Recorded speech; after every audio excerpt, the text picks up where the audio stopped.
à toutes et à tous, ravi de vous retrouver pour le magazine de la rédaction. 1 heure ensemble pour revivre des moments qui ont marqué la semaine. On commence une nouvelle fois avec les tensions sur le front nord qui ne faiblissent pas. Alors que le Hezbollah a été durement frappé, la milice chiite chercherait toujours à se réarmer et à se reconstruire. Tsahal, de son côté, multiplie les frappes ciblées pour faire en sorte que le Hezbollah ne soit plus capable d'attaquer Israël.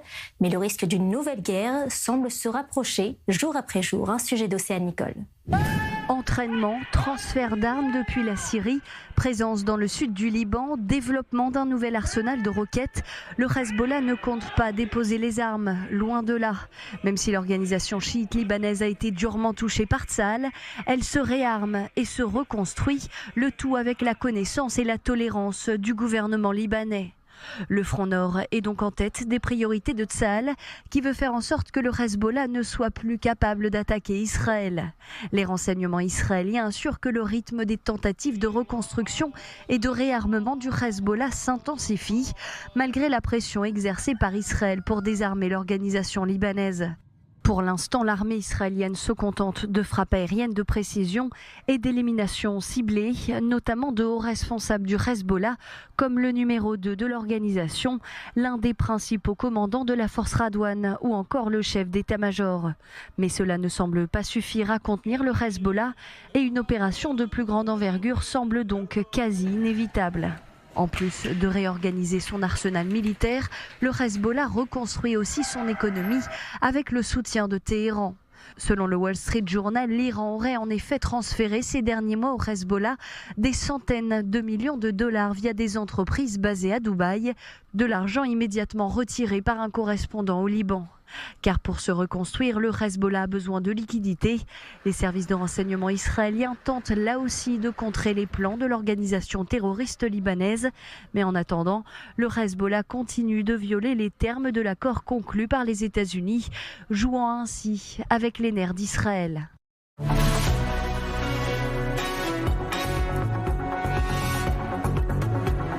Et pendant que les yeux sont tournés vers le nord, une autre menace se développe plus à l'est, celle de la contrebande d'armes. Un trafic qui passe désormais aussi par la Jordanie. Ouria Keshet a suivi les combattants qui tentent chaque jour de bloquer ces passages illégaux dans une vraie course contre la montre pour empêcher la prochaine attaque.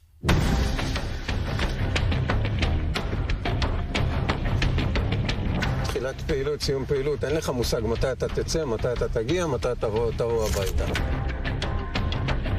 התחלנו פעילויות של הברחה בגבול מטולה, סיימנו אותם בים המלח. La frontière avec la Jordanie est la plus longue et la plus calme.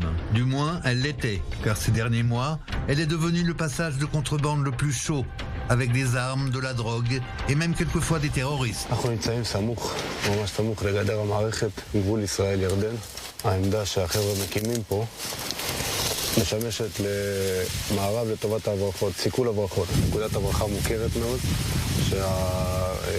שהגורמים שמבריחים נשקים, סמים, כל מה שצריך אמל"ח, יודעים להגיע לפה, יורדים לגדר, ומביאים את מה שהם מביאים. הגישה, כמו שאתה רואה, היא מאוד קלה, בין אם זה מהמטעים או מהצירים הראשיים, מהשבילים הראשיים. הבטן הזו שאתה מזהה מהנקודה הזו, מהנקודת תצפית הזו, זו בטן שנכנסו ממנה מאות נשקים שדאגנו לתפוס אותם. זה התחיל בסמים, זה עבר, הציר הזה, הפיילוט הזה של ההברחה של סמים הפך להיות למאגרים, הפך להיות לנשקים שיועדו לפגוע בחיילי צה"ל ולמגזר הפלילי, משפחות הפשע, ואנחנו מזהים בשנתיים האחרונות כבר את הקו החדש של הייצוא של סמים מישראל לצד הירדני.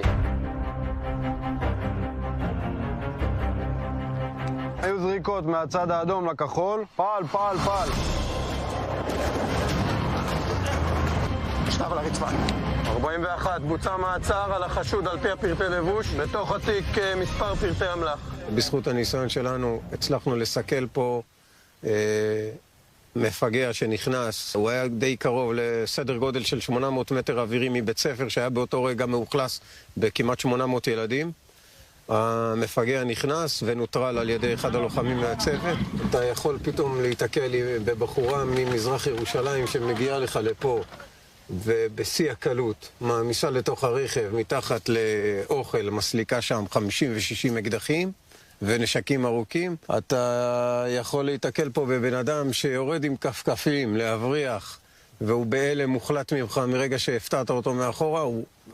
אתה מבין שזה משהו שהוא כנראה ביצע בשגרה והפתעת אותו. Le spécialiste des passages clandestins est celui qui les a surveillés des deux côtés. D'abord comme officier sur le terrain et aujourd'hui comme le commandant des renseignements de l'unité. גבול שמוגדר גבול שלום, ולכן לאורך השנים גם הצבא, גם תשומת לב של רוב גופי הביטחון לא הייתה מופנית לגבול הזה.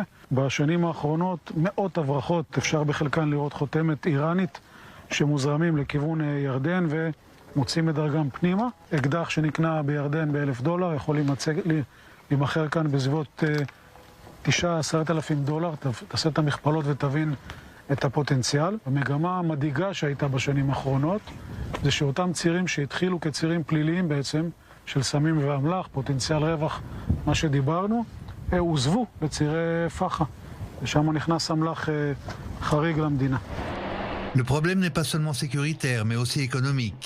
La production de drogue en Israël explose et les prix exorbitants de la drogue en Jordanie rapportent beaucoup d'argent aux passeurs israéliens. À l'égal de ce qui se passe sur la frontière égyptienne, les contrebandiers se servent aussi des drones les plus récents. אנחנו כמדינת ישראל נהיינו מדינת ייצוא של סמים בחצי שנה האחרונה, 100 קילוגרמים של סמים שמגיעים לצפון ועתידים לעבור לירדן במסגרת הסחר הבין גבולי הזה. משתלם מאוד להעביר סמים לצד הירדני. התמחור הוא יותר גבוה בצד השני, וכמובן שהם מקבלים בתמורה לזה נשקים, אז הם הרוויחו פעמיים. לא מזמן הייתה לנו תפיסה גדולה, יחסית תפיסה טובה של רחפנים, עם 4 חשודים ו10 קילו סמים, שרצו בעצם להעביר לצד הירדני. לפני מספר ימים, מעצר של היגל, נקודה לא רחוקה מכאן, חוליה מגיעה, חבר'ה מהדרום, חבר'ה מהצפון, תופסים באמתחתם 2 רחפנים ענקים, כל רחפן כזה שווה בערך 300,000 שקל, תחשוב איזה השקעה, ותופסים 50 קילו חשיש עם סל נסיעה, שאין לזה אלא לעלות לאוויר בצורה חשאית ולטוס מזרחה.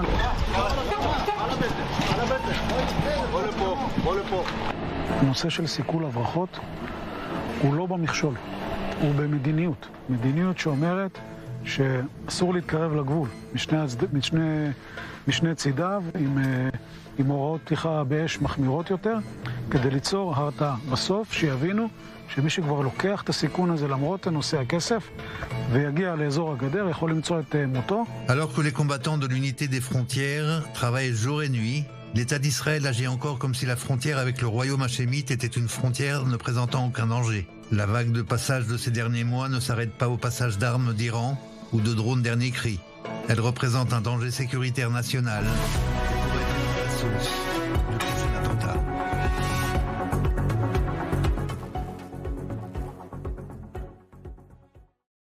Pendant ce temps, à Kissoufim, la famille de Shlomo Mansour fait ses adieux à la maison où elle a vécu près de 70 ans. Un lieu brisé le 7 octobre lorsque Shlomo a été enlevé puis assassiné.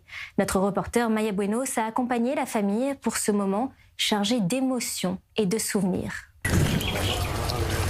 הזיכרונות תמיד יישארו. שום דבר לא יימחק מהראש הזה. שום דבר לא נמחק.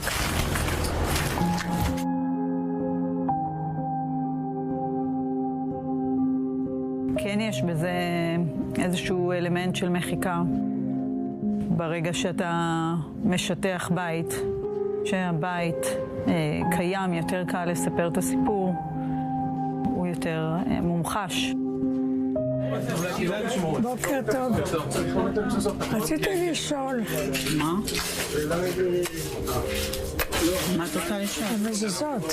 כן, כדאי שתיקחו אותם להוציא אותם? או לגנוז אותם אם אתם רוצים. זה בסדר שהם מורידים? קודם כל זה חשוב אני לא רציתי שזה ייהרס יחד עם התוכן. מצוין. זה האח של שלמה, כשעברנו לפה, בא לשים את המזוזות. לפני כמה שנים זה היה? מעל 40 שנה. מה את אומרת? מעל 40 שנה. Soudain, les mots viennent à manquer. Lorsque l'on accroche une mezouza, on bénit le moment présent. Mais que dit-on lorsqu'on les enlève? Qu'est-ce qui est collecté?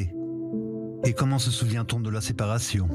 השלט האחרון, ברוכים הבאים לסוכה. הסוכה האחרונה שנבנתה. אוקטובר 2023. נשארנו שם.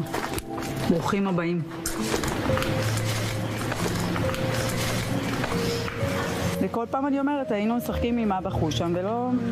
ועכשיו אני מצאת את חושם. וזה באמת מזכיר לי איך היינו יושבים פה בספה ביחד אחר הצהריים ומשחקים. אנחנו מצאת את חושם. בארונות בחוץ.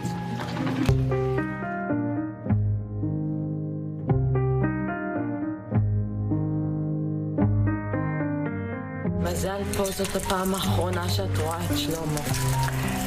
כן, כן. כן. זה פעם האחרונה.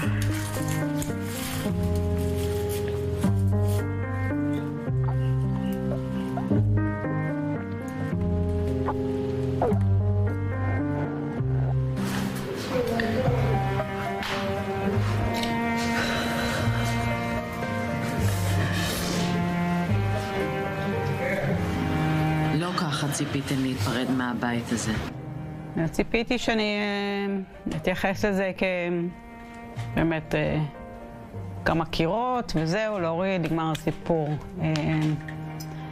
אבל כשבאמת הזיכרונות הציפו, אז זה כבר היה נתן איזו תחושה אחרת. ולכן זה היה עוצמתי יותר עבורי.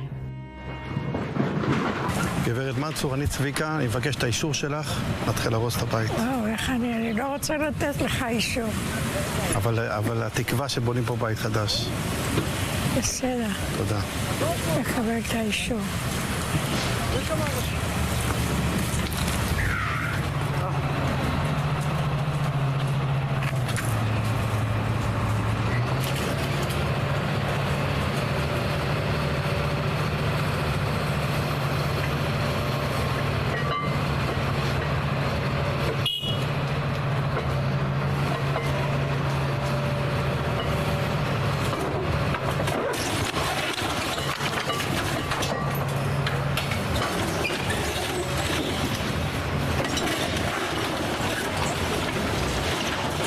הרסו את הבית, זה חיטוט עמוק בפצע שהוא מסרב להגליד. כשהרסו את החדר הזה שבו אבא ישן, זה היה רגע מטלטל כזה, כאילו לוקחים אותו מהמיטה. ורגע אם לשים את הפוליטיקלי קורקט בצד, מי שהרס לנו את הבית היו ערבים. זה פעם נוספת. וזה להחזיק את עצמך מצד אחד, רגע, לא כולם ככה. או כן כולם ככה, או אני יכול לסמוך, או לא. מה הם חושבים? האם הם צוחקים עלינו עכשיו? זה דברים שהם עוברים, בלי שבאמת תתכוון לזה, בלי שתכננת את זה.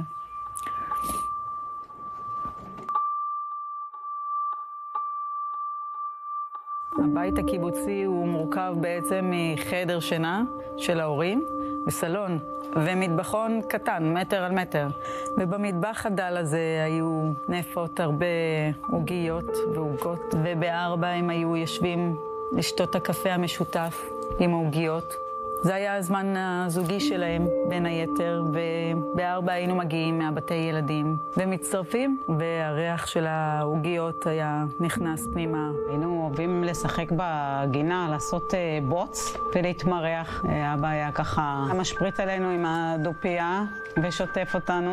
ממלכה, ממלכה. זה משפחה, הילדים, נכדים, זה בית. המושג של בית הוא כל כך טעון והרגע של מהו בית, אם עד עכשיו חשבנו שהוא מספק הגנה, הבנו שהוא כבר לא. ובעצם אתה לוקח משהו שאתה הולך לקבור אותו. לא כל הזיכרונות יישארו. זה נקבר שמה, חלק מהזיכרון שלנו. אנשים לא מבינים עד כמה אין פה שום סגירת מעגל בלהחזיר גופה. כל יום זה פוגש אותנו. בכל מקום אפשרי. ברגע שהחזירו את הגופה, סגרו את התיק של החקירה, סגרו את המענים שהיו לנו. הרבה דלתות נסגרו, ושום מעגל לא נסגר בעצם.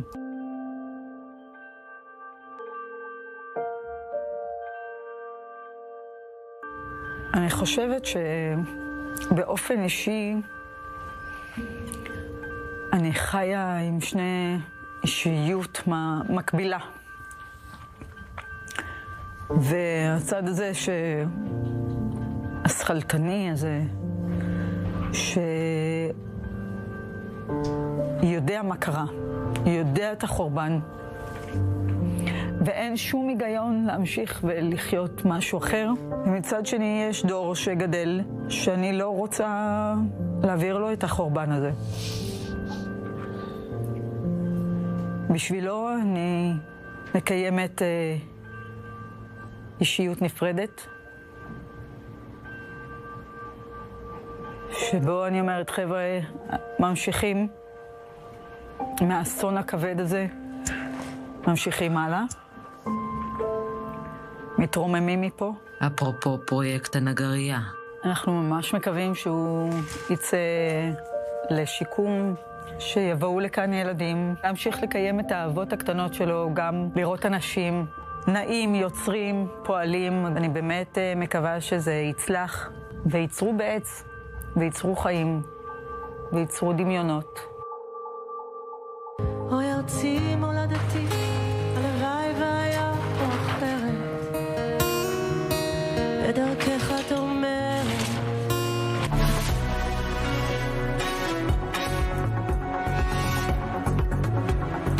Je vous emmène à présent à l'hôpital Sheba, où la boxe devient bien plus qu'un sport. Ça paraît impensable. Et pourtant, à l'hôpital même, Sagi Dovev arrive, gants en main, et rallume quelque chose chez ses soldats blessés. Un espoir, une envie de se battre encore. Et parfois, un simple point levé, c'est déjà une victoire. Un reportage signé Mathias Inbar. Plus de 6400 soldats ou forces de sécurité ont été blessés depuis les attaques du 7 octobre. Dont près de 1000 grièvement. Pour la plupart d'entre eux, il faut réapprendre à avoir confiance en soi. C'est là qu'intervient Sagi Dovev, commandant de réserve et chef instructeur de close combat au sein de la prestigieuse unité d'élite Sayeret Matkal et ancien champion d'Europe de Jiu-Jitsu, art martial japonais. 3, 2,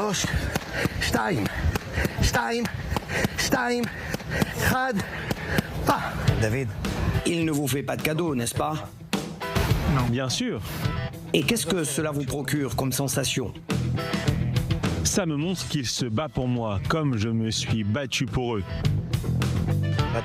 C'est comme si vous n'étiez pas blessé. Vous vous sentez comme une personne normale.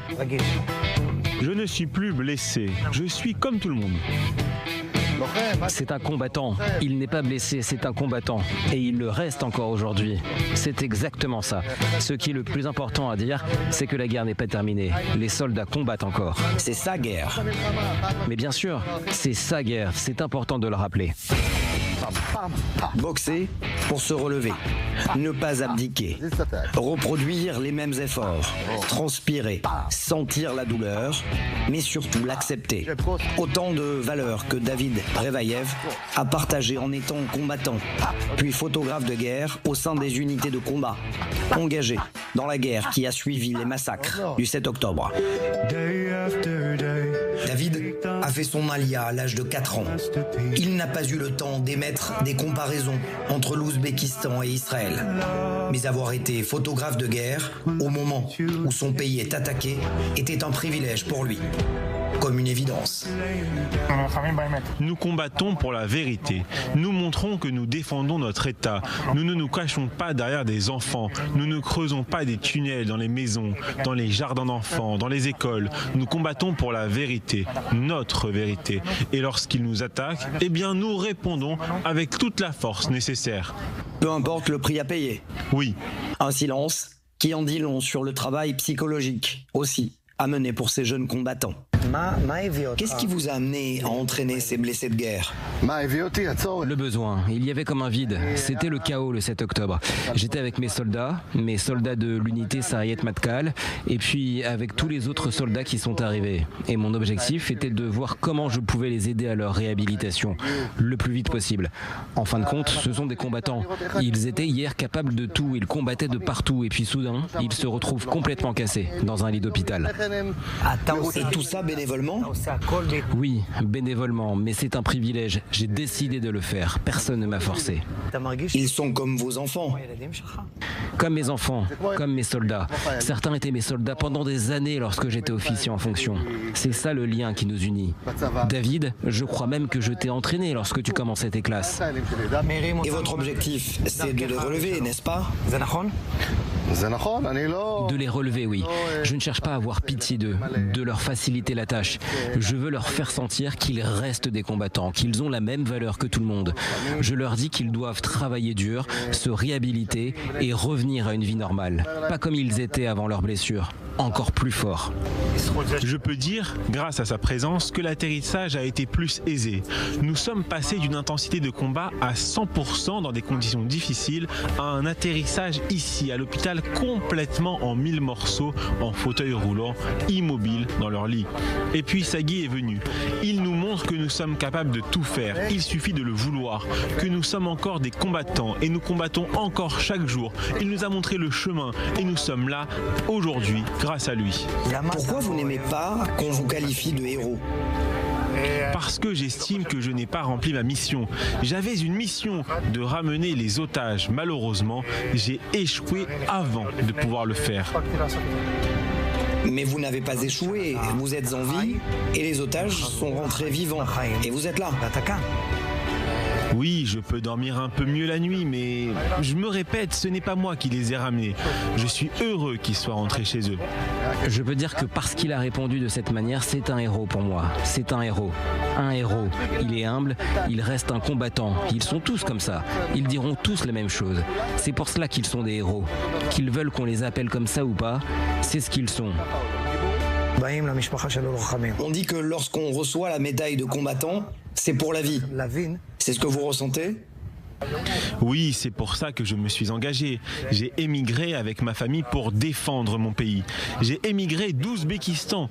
Je suis en train de collecter toutes les parties du puzzle, de comprendre quelle est ma place et ce que je veux faire dans ma vie. Israël est sans doute l'un des pays les plus à la pointe en termes de rééducation et réhabilitation des combattants, blessés au combat ou au cours d'attaques terroristes. Mais cela passe aussi, au-delà des aides de l'État, par des hommes et des femmes qui, comme Sagui, donnent de leur propre temps. Vous le faites pour eux ou aussi pour vous-même? Très bonne question. Tout a commencé pour eux, mais j'ai très vite compris que c'était pour moi. Lorsqu'on me demande pourquoi je fais ça, pourquoi je suis bénévole, pourquoi je viens tous les jours les entraîner, ce que vous voyez et vous entendez aujourd'hui, c'est ça, c'est ma motivation. Ces héros qui ont donné leur corps pour défendre l'État, pour nous défendre, pour la sécurité du monde occidental, les voir parler comme ça, les voir combattre pour accélérer leur éducation, ils ne se lamentent jamais sur leur sort, ils n'abdiquent jamais. Au contraire, ils disent qu'ils ont une mission, qu'ils veulent revenir sur le terrain. C'est mon objectif. Il n'y a pas de meilleure motivation, de meilleure satisfaction que de les voir comme ça. Et puis oui, j'avais prévu de quitter l'armée, d'ouvrir une société, de gagner des millions. Et finalement, je suis un millionnaire dans mon cœur, dans mon âme. C'est sans doute le plus important. Et pour mieux comprendre que cet entraînement n'est pas pour la caméra, mais qu'il aide vraiment les blessés de guerre à reprendre confiance en eux et des forces, nous avons voulu nous-mêmes le prouver. Et vous allez comprendre, ce n'est pas un combattant, c'est un boxeur avant tout, regardez.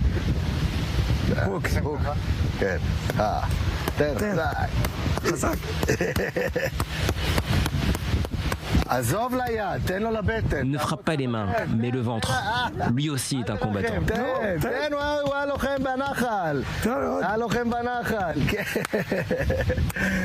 Sagui a entraîné des centaines de soldats et soldates depuis le 7 octobre, d'anciens otages aussi. Et lorsqu'on lui demande s'il veut raccrocher les gants, voici sa réponse. J'ai compris qu'après leur sortie de l'hôpital, après avoir été entourés par tous les médecins, après avoir été suivis, après mes entraînements, ils rentrent en fin de compte à la maison. Et c'est là que commence la vraie guerre. Ils ont besoin de tout ça aussi après leur sortie de l'hôpital. La physiothérapie, l'hydrothérapie, de continuer à s'entraîner au Krav Maga et aux arts martiaux. Et aussi, en parallèle, un soutien psychologique. C'est pour cela que j'ai décidé de créer une association, la Maison des Héros, qui s'occupera d'une réhabilitation du corps et de l'âme. Le tout dans une seule maison. Comme il l'écrit sur l'un de ses réseaux sociaux, pour Sagi Dovev et la Maison des Héros, si vous voyez tous les obstacles sur votre chemin, c'est que vous avez retiré vos yeux de l'objectif.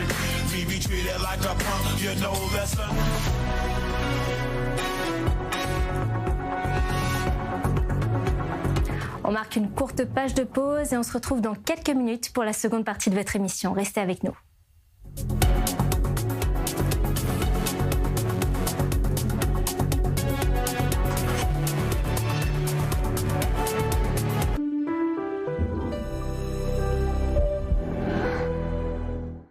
Israël Bonds soutient Israël depuis 1951, lorsque la guerre contre le Hamas a éclaté. Les Israël Bonds ont répondu à l'appel, prouvant qu'ils sont beaucoup plus qu'un investissement. Ils sont un soutien essentiel. Les Israël Bonds sont des obligations émises par l'État d'Israël.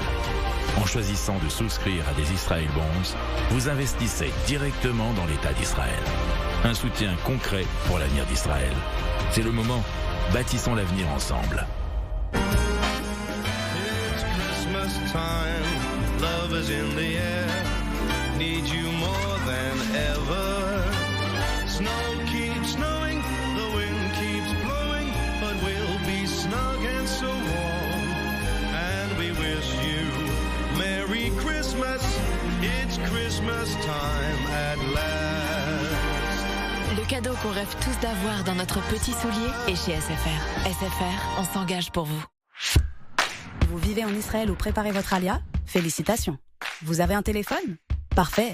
Téléchargez gratuitement l'appli Olim et découvrez tout ce que nous avons à vous offrir.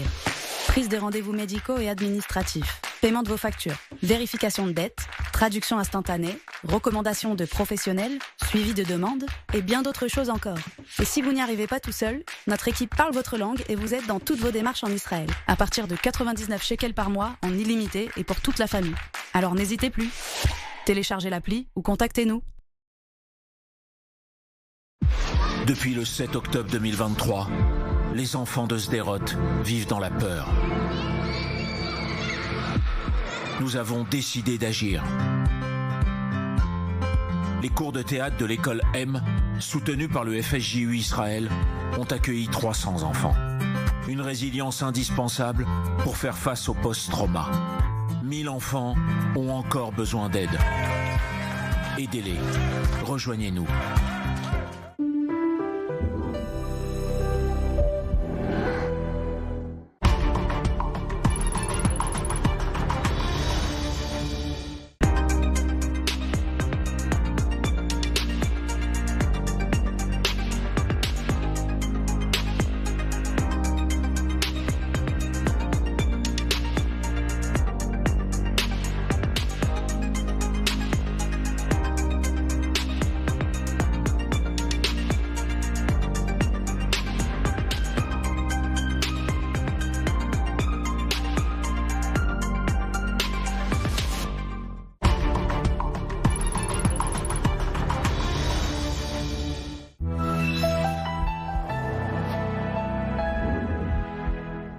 Jourdain à la mer, un État juif, un État arabe ou les deux? Ça se débat.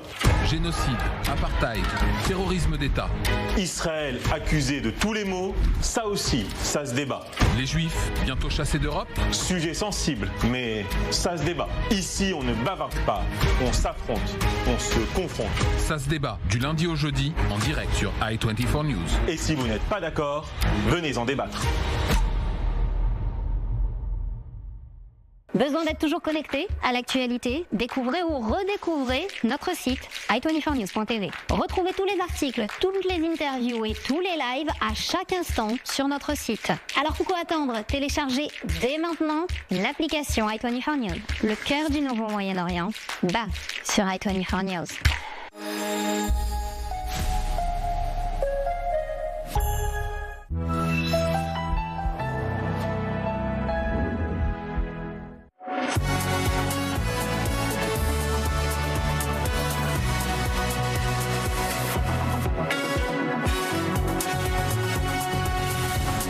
Deuxième partie de votre émission, merci d'être resté avec nous. On continue à parler de l'actualité avec un phénomène qui submerge l'Europe, le narcotrafic. Jamais la cocaïne n'a autant circulé vers le continent.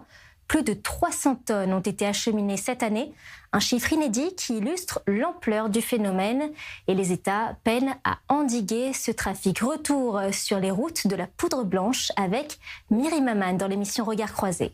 Jamais la cocaïne n'aura autant circulé vers l'Europe, plus de 300 tonnes par an. Des routes maritimes, terrestres, aériennes, un trafic devenu industriel que les États peinent à contenir. Et pour comprendre cette déferlante, il faut d'abord regarder les voies d'accès. La cocaïne part des Andes, Colombie, Pérou, Bolivie. Longtemps, la destination privilégiée était l'Amérique du Nord. Mais en raison de l'importante répression de ces dernières années, les cartels sud-américains visent désormais l'Europe. La drogue transite par l'Équateur, le Venezuela ou par des pays d'Afrique de l'Ouest comme la Guinée-Bissau ou le Sénégal, devenus de véritables plateformes logistiques. À chaque étape, la marchandise est reconditionnée, mélangée, dissimulée dans des conteneurs ou du fret ordinaire. Les stupéfiants peuvent être acheminés par avion via le fret caché dans les marchandises, mais aussi via des mules, ces personnes qui transportent la drogue dans leurs bagages ou en avalant des boulettes. Mais le gros de la cocaïne produite en Amérique latine arrive par la mer via de gros cargos. L'autoroute, c'est l'Atlantique. Pas étonnant puisque 90% du transport mondial de marchandises se déroule par voie maritime. Il est donc facile d'y dissimuler de la drogue. Les principaux points d'entrée sont les ports de Rotterdam aux Pays-Bas, d'Anvers en Belgique et du Havre en France. Le port d'Anvers reste toujours encore le numéro 1, je dirais, utilisé par les organisations criminelles. Ce qui ne veut pas dire qu'il n'y a pas un focus, je dirais, sur les autres ports dans l'Europe non plus. On voit quand même qu'il y a aussi des saisies très importantes qui ont la destination, le port de Le Havre en France. On regarde le port de Rotterdam aux Pays-Bas, le port de Hambourg aussi, Allemagne et les ports d'Espagne. Mais les contrôles de plus en plus fréquents poussent les trafiquants à s'adapter. Ils passent désormais aussi par des plus petits ports, comme celui de Dunkerque ou de Saint-Nazaire. Vous savez que les ports du Nord, notamment Anvers et Rotterdam, et puis dans un petit peu moindre mesure le port du Havre, ont connu des saisies spectaculaires de cocaïne ces derniers mois, ces dernières années, et ont pris de fait ces ports-là, ces structures-là, ont pris des mesures pour sécuriser leurs plateformes, sécuriser leurs ports. Par contre, nous sommes en train d'étudier la création, probablement en 2026, d'une brigade spécifiquement dédiée à la lutte contre les trafics de stupéfiants par le port de Dunkerque. Une fois sur le continent, la drogue est acheminée par la route vers les différentes zones. Les autorités européennes constatent une hausse du trafic, notamment entre la France et l'Espagne. Ces derniers mois et avec les prémices ces dernières années, on voit une montée en puissance de nos saisies en matière de cocaïne, ce qui n'était pas usuel, puisque la route traditionnelle en termes de stupéfiants que l'on constate sur ce territoire, c'est plutôt le cannabis sur toutes ses formes. Les mesures mises en place sont insuffisantes pour arrêter ce qu'on appelle désormais le tsunami blanc en Europe. Les narcotrafiquants redoublent de créativité pour faire entrer la drogue sur le continent. Ils utilisent même des sous-marins, comme ici au Portugal. Ils détournent les contrôles et semblent avoir toujours un coup d'avance sur les autorités.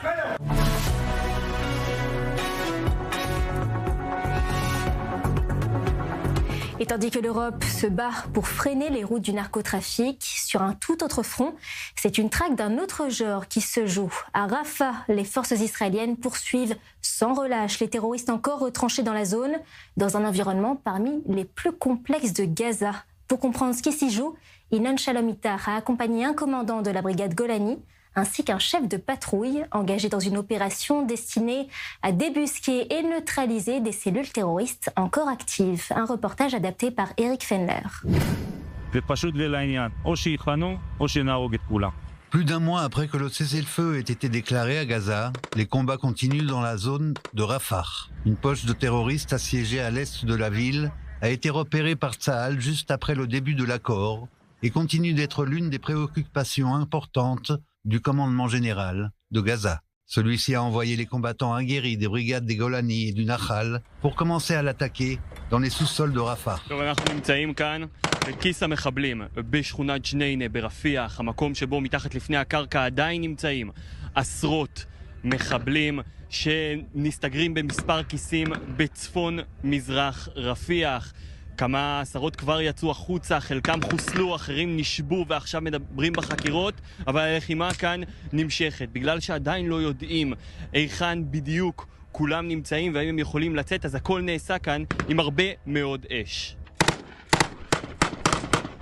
היום התוואי התת-קרקעי נמצא היום מבחינתנו, מבחינת הידע שלנו והיכולות שלנו, במצב של עליונות. היום אנחנו יודעים להגיע לכל נקודה בתת-קרקע, זה מוביל אותנו להישגים.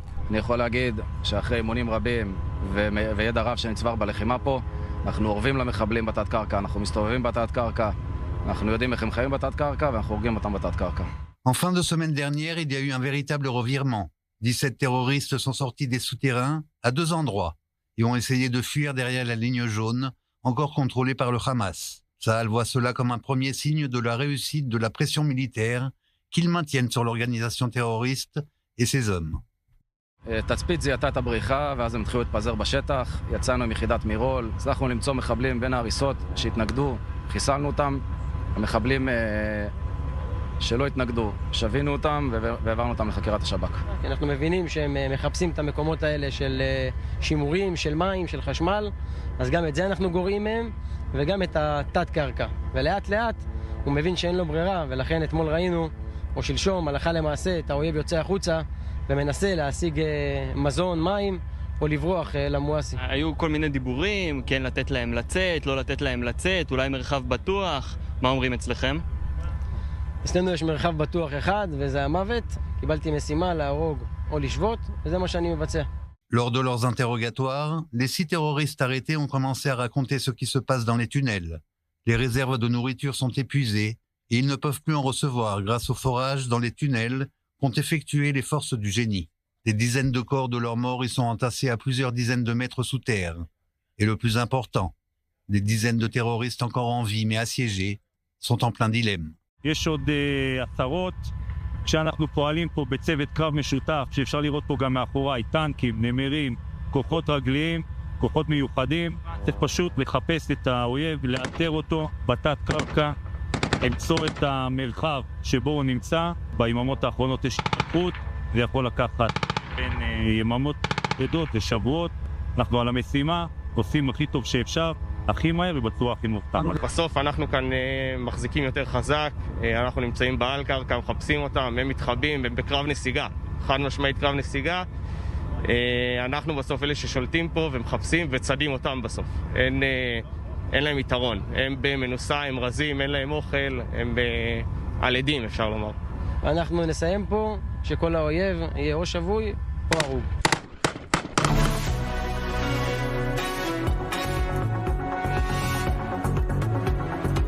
Et si à présent on parlait religion et histoire. Pendant plus de 2000 ans, les relations entre le judaïsme et le christianisme sont passées par des moments de dialogue, mais aussi de fortes tensions. Pourtant, au départ, tout vient du même berceau, le judaïsme du Second Temple. Jésus et ses premiers disciples, ce sont des juifs. Et puis, au fil du temps, les deux chemins se séparent et le christianisme devient la religion dominante de l'Empire romain. Cette rupture va façonner toute l'histoire qui suit. Voici comment s'est construite cette relation aussi proche que complexe.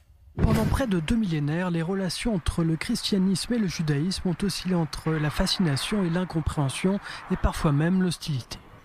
Pour comprendre ces tensions, il faut remonter aux toutes premières années de notre ère. Au départ, il n'y a pas de religion, il n'y a qu'un seul monde, le judaïsme du Second Temple. Jésus et ses disciples sont juifs, enracinés dans les pratiques et les débats de leur époque. Le mouvement naissant se veut une branche interne du judaïsme, un courant parmi d'autres. Mais très vite, 2 questions vont créer une rupture. Qui est Jésus et à qui s'adresse son message? Pour les premiers chrétiens, Jésus est le Messie, parfois même le Fils de Dieu. Pour la majorité des autorités rabbiniques, ces affirmations sont inacceptables. Lorsque Paul, autour de l'an 50, ouvre le mouvement aux non-juifs sans exiger la circoncision ni l'observance stricte de la loi, la séparation s'accélère. Les deux visions sont de plus en plus distinctes. Au IIe siècle, les premiers conciles chrétiens fixent une théologie indépendante. Souvent, en opposition au judaïsme, on affirme que l'Église remplace Israël dans la promesse divine. C'est la théologie de la substitution. Elle va profondément marquer les siècles suivants, quand le Second Temple est détruit en 70, puis quand les Juifs sont exilés de leur terre après 135, les deux traditions prennent des chemins irréversibles. Le judaïsme reste fidèle à l'étude de la Torah et des lois rabbiniques. Le christianisme s'étend dans l'Empire, puis en Europe, porté par un récit qui oppose l'ancien Israël au nouveau. À cela s'ajoute une idée qui pèsera longtemps, l'accusation de déicide, l'idée que les Juifs auraient tué le Christ, une accusation qui au fil du temps va alimenter le rejet, les stéréotypes et les violences. Puis survient un tournant décisif, l'Empire romain se convertit. Au IVe siècle, avec l'empereur Constantin, le christianisme devient religion officielle. Dès lors, ce n'est plus un petit courant spirituel face au judaïsme, c'est la puissance impériale. Les mesures restrictives se multiplient, les débats théologiques deviennent politiques, l'Église se construit aussi contre le judaïsme pour se définir elle-même. Pendant des siècles, cette architecture doctrinale alimentera défis, préjugés et polémiques. Le ressentiment de l'Église culminera avec des violences extrêmes, des persécutions, les croisades accompagnées de massacres de communautés juives ou encore l'Inquisition. C'est ce paradoxe de la proximité extrême des origines à la rupture profonde qui a façonné 2000 ans d'une relation complexe.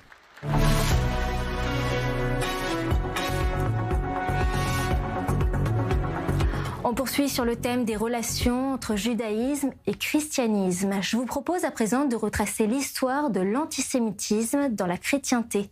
Et vous allez voir que cela peut expliquer la position de l'Église sur l'État d'Israël, un sujet préparé par Déborah Benayoun. Au Moyen-Âge, les Juifs ont un statut ambigu. Tolérés mais mis à l'écart, ils sont assignés à quelques rares métiers comme le commerce, l'usure ou la médecine.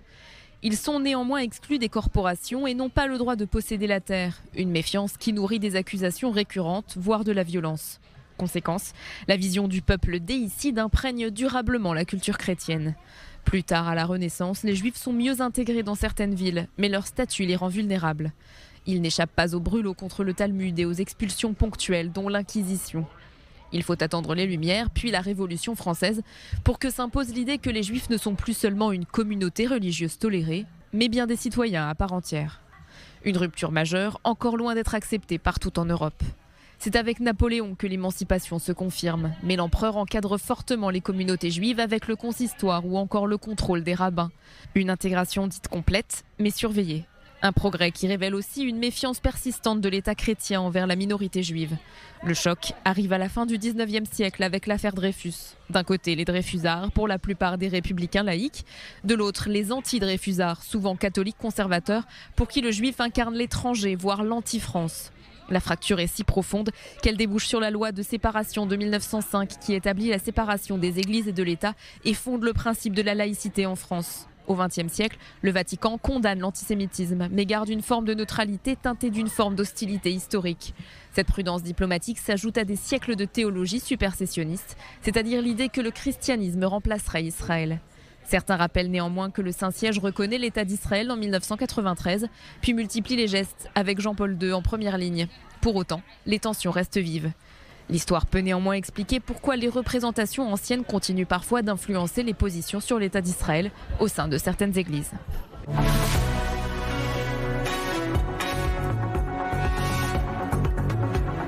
On ouvre à présent une page innovation. Si des géants comme Amazon, Google ou Microsoft ont choisi de confier la sécurité de leurs données à Zengo, une start-up fondée il y a seulement 5 ans à Tel Aviv, ce n'est pas un hasard. Israël s'impose plus que jamais comme une terre promise de la cybersécurité, et ce grâce à l'expertise militaire, l'innovation technologique et une capacité à anticiper les attaques comme nulle part ailleurs. Un reportage signé Ava Merji. 32 milliards de dollars. Avec la start-up israélienne Wiz, Google a réalisé en mars la plus grande acquisition technologique de son histoire. Si les géants Amazon, Google et Microsoft ont confié la sécurité de leurs précieuses données à cette start-up fondée il y a 5 ans à Tel Aviv par des anciens du renseignement militaire, Ce n'est pas vraiment un hasard.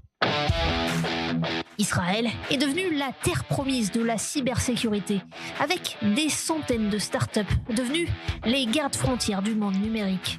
La combinaison gagnante, on l'a trouvée ici. C'est là, Courriel Ohayon, qui a fait son alia depuis la France, a lui aussi tenté sa chance. Alors là, on est dans une salle de réunion, la grande meeting room de Zengo, dans la tour Rajesh de Sarona, dans le quartier emblématique des startups de Tel Aviv. Là, on est au 8e étage, on a une vue magnifique sur Tel Aviv et la mer. Un œil sur le cours du Bitcoin, un autre sur le marché international.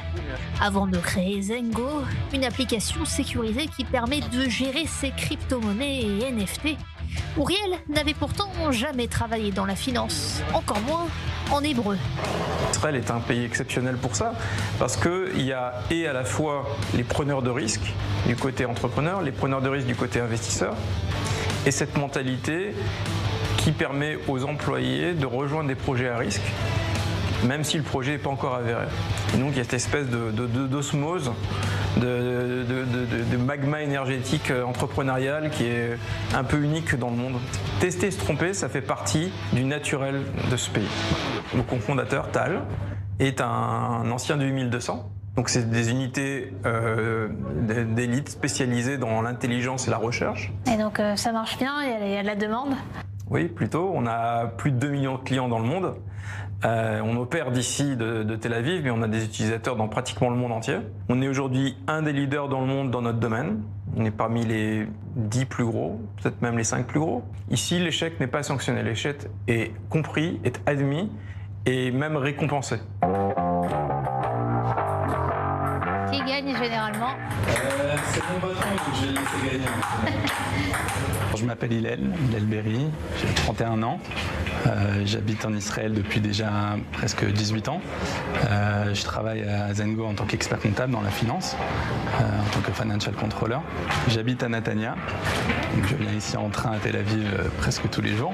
On a l'équipe ici qui est formidable. Chacun, je ne sais pas si vous avez pu voir, il y a beaucoup de gens de plusieurs pays dans le monde. C'est un peu, on appelle ça kibbutz galouyot en hébreu. Et puis c'est un domaine aussi de crypto qui fascine énormément de monde en ce moment.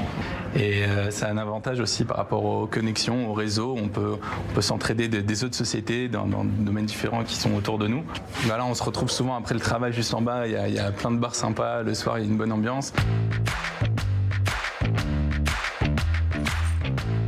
J'ai fait l'ALIA il y a une vingtaine d'années. Je travaille chez Zengo, team leader dans le engineering, et depuis 4 ans presque. Ça fait 15 ans que je suis dans la high-tech, donc c'était pas ma première expérience dans la high-tech, mais on va dire que c'était ma première expérience de petite start-up qui est en train d'émerger, surtout dans un nouveau monde qui est un peu un nouvel écosystème qui est la crypto. Quand tu arrives en Israël, au début, c'est un peu foufou, parce que tu sais pas où t'es, c'est complètement différent. C'est multiculture, donc tu rencontres plein de cultures, mais d'un autre côté aussi, tu te retrouves assez facilement. Moi, quand je suis arrivé en Israël, je me suis retrouvé moi-même. En Israël, on fait comme les Israéliens. Et donc oui, on s'intègre, on mange local, on parle local, on pense local. Mais on agit à l'international. On a une bonne quantité de Olim, on doit être 30 à 40% de gens qui sont des Olim, qui sont venus de différents pays. On a des gens qui viennent de France, on a des gens qui viennent des États-Unis, d'Argentine, d'Uruguay. Dès qu'on veut travailler à l'international et dès qu'on veut travailler sur un projet international, c'est bien aussi d'avoir dans sa société des gens qui ont été exposés à d'autres cultures, qui connaissent d'autres langages, qui ont été formés différemment et qui permettent d'apporter à la société un paquet de compétences qui est complémentaire à celui qu'on peut trouver ici. La colle bateau, Meod Mode Stable. Ici, on est dans un aquarium où tout est à faire, où tout reste à faire et tout peut être fait. Quelqu'un qui a envie de créer, qui a envie de se lancer, qui a envie de prendre des risques, c'est tout à fait possible. Et la preuve, c'est qu'on a dans cette société plusieurs personnes qui ont fait ça.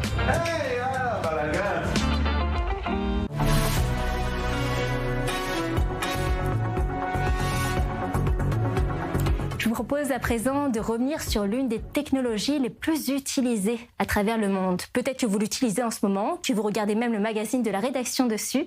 Je parle de l'iPhone. Depuis 18 ans, ce smartphone, le premier du genre, a bouleversé nos usages, notre façon de communiquer, de travailler, de nous informer. Il a accompagné toute une génération dans sa vie quotidienne. Retour sur cette véritable révolution technologique avec un sujet signé Océane Nicole pour le magazine Innovation. 29 novembre 2007, un nouveau téléphone portable arrive sur le marché français, l'iPhone. Fini le clavier à touche et place à un écran tactile, le tout pour 135 grammes avec une connexion Internet et l'intégration de l'iPod. Son prix, 399 € pour le forfait le moins cher.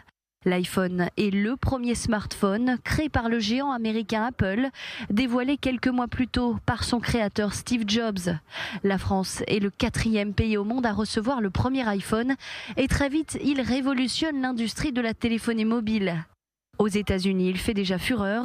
74 jours après son lancement, Apple avait vendu 1,4 million d'iPhones.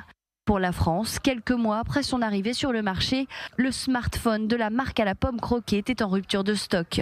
L'iPhone s'est imposé comme un incontournable dans le monde de la tech et dans le quotidien de millions de personnes. 25% des smartphones en France seraient des iPhones. Et au total dans le monde, 1,162 milliard d'unités auraient été vendues. 18 ans après, Apple continue de régner sur l'industrie du smartphone avec au total 39 modèles d'iPhone différents. Et chaque année, la firme américaine sort de nouveaux modèles. En septembre dernier, Apple a dévoilé son nouvel opus, l'iPhone 17, avec comme particularité l'intégration de l'intelligence artificielle.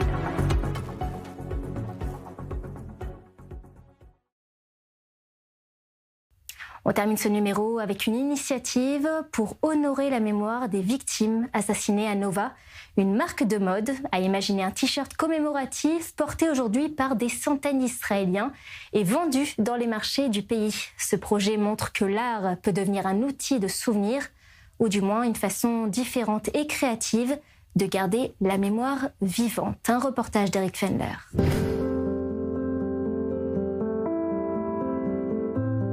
בכל רגע נתון אתה חושב, וואו, אם היא הייתה פה, מה היא הייתה חושבת על זה, מה היא הייתה חושבת על זה. אני בן 24, לא בחרתי לפגוש את העיסוק בשכול. זו המדינה שאנחנו חיים בה, אני מתמודד עם זה בדיוק כמו הרבה מאוד אנשים אחרים פה במדינה.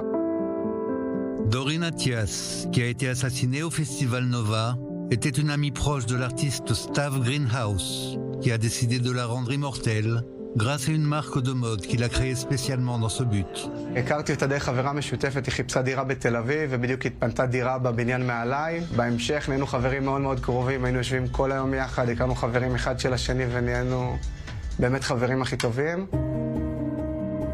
לפני השביעי לעשירי סיפרה לי שהולכת לעבוד בתור ברמנית בנובה, יחד עם עדן ירושלמי, שהיא גם חברה שאני מכיר דרכה. ישבתי איתם יום לפני הנובה, התעוררתי ב6:30 בבוקר מהאזעקות שהיו בתל אביב. נזכרתי שהיא עובדת במסיבה, התחלתי להתקשר אליה. יצא לי לדבר עם עדן ירושלמי, עוד שהתקשרתי, היא ענתה לי בשיח לפני שחטפו אותה. סתיו, מרגע שדורין נעדרה, היה ממש איתנו כאילו במהלך החיפושים, ומאותו רגע נוצרה חברות מאוד מאוד טובה. הוא כן ניגש אלינו ואמר, אני רוצה לעשות משהו לזכרה. מיד התחברתי ואמרתי לו, וואו, סתיו זה כאילו מושלם. הריצה את סתיו מבחינת אומנות. הוא באמת איש מאוד מיוחד. En plus de Dorine, Stav prit la décision d'ajouter d'autres jeunes morts assassinés et les a rajoutés à la collection, pour se rappeler d'eux et les immortaliser d'une façon artistique. יצא לי להנציח 6 חללים עד כה במסגרת הפרויקט. דורין אטיאס, את הראל איתך, את נדב כהן שהוא היה שריונר מחיפה, דוד ססון שהוא היה לוחם מעוקץ, את עומר סמאג'ה, הבן של אורן, שהוא היה באלכסנדרוני, נפל בעזה, ואת ברונה ולאו, שהייתה עולה חדשה מברזיל, שנרצחה בנובה. את סתיו אני מכירה המון זמן, מחבר טוב שלי, ובשבעה ראיתי שמישהו לובש חולצה של סתיו, וישר חשבנו על ההזדמנות לעשות חולצה לזכר הראל. את הראל איתך ציירתי על האופנוע שלו, על אופנוע כבד כזה שהוא היה מאוד מאוד אוהב, שהוא היה בסופה שנוסע איתו. מאחוריו ציירתי את הכלב שלו צ'אקי, פה עשיתי פרח קטן מלגו. ניצן בת הזוג שלו הייתה עושה איתו דייטים של לגו. כשאני רוצה להנציח את הראל, אני רוצה להנציח את החיות שבו, וזה הרגיש לי שאני עוסקת במשהו שהוא שמח. הרי כשאני רוצה לחשוב על הראל, אני לא רוצה לחשוב על שיר עצוב, או על איזה פרויקט ושעה כמו טקס קצת מכבידים. אני רוצה לראות אנשים חוגגים עם החולצה, ואני רוצה לראות אנשים שמחים, בדיוק כמו שהראל שמח על האופנוע. Ces t-shirts se sont vendus sur les foires et marchés dans tout le pays et à ce jour des centaines d'Israéliens les portent. הייתי בירושלים, הסתובבתי, פתאום אני רואה בחור עם החולצה של הראל, ומאוד התרגשתי, אז שאלתי אותו, וואי, מאיפה אתה מכיר את החולצה, את המותג? והוא אמר, פשוט ראיתי את החולצה ואהבתי עליה. אני מקבל תמונות של אנשים בימי זיכרון בבתי עלמין לובשים את החולצות ובמקביל יוצאים איתם למסיבות עם החולצות, וזה קצת על המציאות ועל החיים. אני חושב שאומנות, לא רק בהנצחה באופן כללי, זה מקום שמתחיל לשחק כשנגמרות המילים. I'm from Miami and I came to this store, I was walking through and I got this shirt for Bruno Villau because it's very special and I'm a Brazilian, so I wanted to represent, and it's important to tell their story, and you know, the art is beautiful and I want to spread that art. Alors que la réalité nous rappelle sans cesse le deuil et la douleur, le projet Sdom, Amour et Lumière démontre une fois encore que la mémoire peut aussi s'exprimer à travers l'art et la création, prolongeant ainsi le chemin de ceux qui ne sont plus parmi nous.